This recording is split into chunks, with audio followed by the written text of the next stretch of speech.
آج ہم Max flu capsule اس کے بارے میں تفصیلاً گفتگو کریں گے۔ سب سے پہلے اس کا جنیرک فارمولہ دیکھ لیتے ہیں۔ ٹمسولوسن ہائیڈروکلورائڈ اس کا جنیرک فارمولہ ہے اور ہر کیپسول کے اندر اس کی مقدار 0.4 ملی گرام شامل کی گئی۔ اب ہم دیکھتے ہیں کہ اس کو کس مقصد کے لیے استعمال کیا جا سکتا ہے۔ بینائن پروسٹیٹک ہائپرپلیزیا، اس کی علامات کو ختم کرنے کے لیے اس کو استعمال کیا جا سکتا ہے۔ بینائن پروسٹیٹک ہائپرپلیزیا کیا ہے؟ جو آپ کا پروسٹیٹ گلینڈ ہے اس کا سائز بڑھ جاتا ہے، جس کی وجہ سے آپ کو پیشاب کرتے وقت درد محسوس ہوتا ہے، جلن محسوس ہوتی ہے، پیشاب آپ کا رک کر آتا ہے، پیشاب کرتے وقت جو اس کی سپیڈ ہے، پریشر ہے، وہ کم ہو جاتا ہے، اور انتہائی جو خطرناک اس کی صورت ہے وہ یہ ہے کہ آپ کا پیشاب آنا بند بھی ہو سکتا ہے۔ تو اس ساری علامات کو یہ کیپسول ختم کر دیتے ہیں۔ اب پروسٹیٹ گلینڈ پہ نظر ڈالتے ہیں کہ وہ کیا چیز ہے۔ پروسٹیٹ گلینڈ آپ کے جسم میں ایک اہم کردار ادا کرتا ہے۔ جو آپ کی جو سیمن ہے، یہ سمجھ لیں جب آپ ایجیکولیشن ہوتی ہے تب جو پریشر کے ساتھ منی باہر نکلتی ہے اس میں اسی کا اہم کردار ہے۔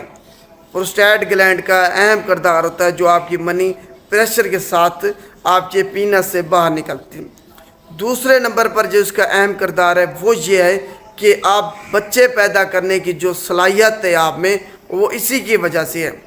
یہ فلوئڈ ڈالتا ہے جو سپرم ہے اس کے اندر، جس کی وجہ سے جو سپرم کی موٹیلٹی ہے وہ بڑھتی ہے، اور بچے پیدا کرنے کی صلاحیت آپ کھو دیں گے اگر آپ سرجری کے ذریعے سے اس کو جسم سے نکال دیتے ہیں تو یہ اس کے دو کام ہیں، بچے پیدا کرنے کی صلاحیت اسی کی وجہ سے ہے، پروسٹیٹ گلینڈ کی وجہ سے۔ دوسرے نمبر پر یہ جو پریشر آتا ہے آپ کا جب آپ ریلیز ہوتے ہیں، یہ سمجھ لیں ایجیکولیشن آپ کی ہوتی ہے، تو وہ اسی گلینڈ کی وجہ سے ہوتی ہے۔ تو یہ اس کے دو کام ہیں۔ اب دیکھتے ہیں کہ کون لوگ اس کو استعمال نہیں کر سکتے۔ وہ لوگ جن کو الرجی یا ہائپر سینسٹیوٹی ہے وہ اس کو استعمال نہیں کر سکتے۔ اس کے علاوہ بچے اس کو استعمال نہیں کر سکتے، عورتیں اس کو استعمال نہیں کر سکتی، عورتوں میں اس کو استعمال نہیں کرایا جا سکتا۔ اس کے علاوہ وہ لوگ جن کو جگر کے بہت زیادہ مسائل ہیں وہ بھی اس کو استعمال نہیں کر سکتے۔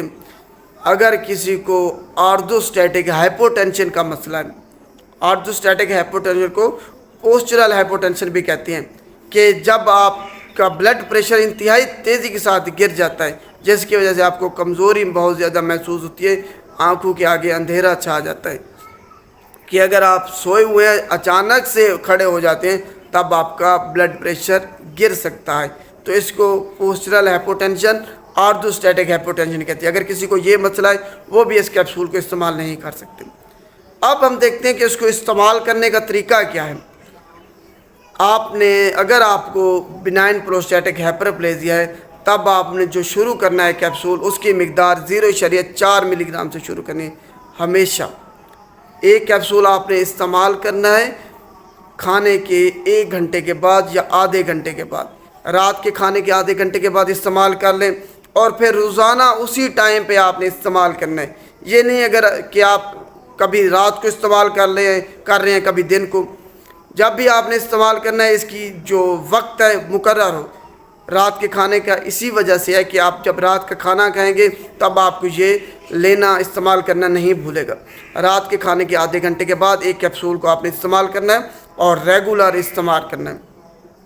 اگر 2 سے 4 ہفتے استعمال کرنے کے بعد آپ کو 0.4 ملی گرام جو کیپسول ہے اس سے آرام نہیں آ رہا، آپ کی جو علامات ہیں وہ ختم نہیں ہو رہی، تب آپ نے اس کی جو ڈوز ہے وہ بڑھا دینی ہے۔ آپ نے اس کو 0.8 ملی گرام کر لینا ہے، 2 کیپسول اکٹھے یا استعمال کرنا شروع کر دینی ہے۔ اس کے علاوہ اگر آپ کچھ ہفتوں کے لیے اس کو استعمال کرنا بھول جاتے ہیں یا بند کر دیتے ہیں، بے شک 0.8 ملی گرام آپ کیپسول استعمال کر رہے تھے یا 0.4 ملی گرام والا کیپسول، تب جب دوبارہ سے سٹارٹ کریں گے دوبارہ آپ نے 0.4 ملی گرام سے سٹارٹ کرنا ہے۔ تو یہ اس کو صحیح جو طریقہ استعمال کرنے کا وہ سارا یہی ہے، یہ کوئی بھی آپ کو نہیں بتائے گا۔